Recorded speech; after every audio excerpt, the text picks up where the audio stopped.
Bienvenue sur Easy School, je suis Julien Bénistan, votre professeur de biologie, et ensemble nous allons voir les synapses.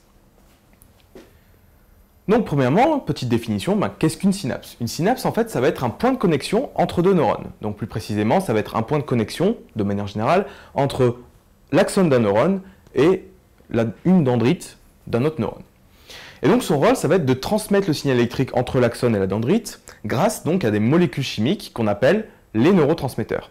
Donc il y a plusieurs types de neurotransmetteurs, on va dire qu'on peut les diviser en deux grandes classes. Il va y avoir les neurotransmetteurs qui vont être plutôt excitateurs, comme l'acétylcholine, qu'on va voir ensuite, et des neurotransmetteurs qui vont être plutôt inhibiteurs, comme le GABA. Donc, petite description de la synapse. Donc, on a d'abord la partie présynaptique, donc, qui est décrite ici, où en fait, il va y avoir l'arrivée du potentiel d'action, donc PAC, potentiel d'action,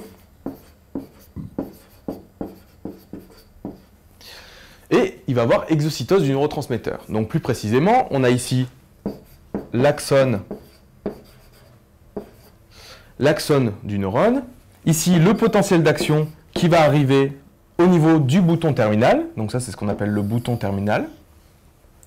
Et donc, une fois que le potentiel d'action va arriver au niveau du bouton terminal, les neurotransmetteurs, donc que je vais appeler NT pour aller plus vite, qui sont contenus dans des vésicules, en fait, ces vésicules-là,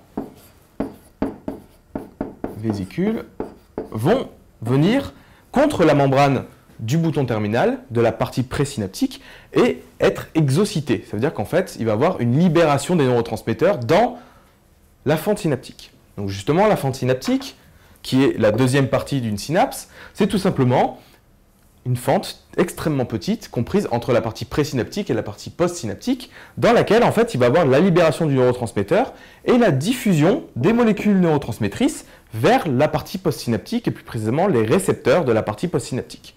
Donc parlons maintenant de la partie postsynaptique, qui est en fait représentée par la dendrite d'un neurone. Et donc sur cette partie postsynaptique, sur cette dendrite, nous allons en fait avoir des récepteurs postsynaptiques qui sont des récepteurs, pour la plupart du temps, canal. Donc qu'est-ce que ça veut dire? C'est tout simplement qu'en fait, lorsque les neurotransmetteurs vont venir se fixer sur ces récepteurs vont s'ouvrir, former un canal, et ça va former plus précisément un canal spécifique à un ion. C'est-à-dire que si c'est un neurotransmetteur qui va être excitateur, il va avoir, en fait, le but du neurotransmetteur, c'est d'entraîner une dépolarisation, donc une excitation de la partie postsynaptique. Et donc, dans ce cas-là, les récepteurs canal vont être plutôt, par exemple, des récepteurs au sodium. Alors que si le neurotransmetteur est inhibiteur, dans ce cas-là, lorsqu'il va venir se fixer sur le récepteur canal, le récepteur canal va être plus généralement des récepteurs potassiques. C'est-à-dire qu'ils vont plutôt hyperpolariser, inhiber la partie postsynaptique au niveau électrique.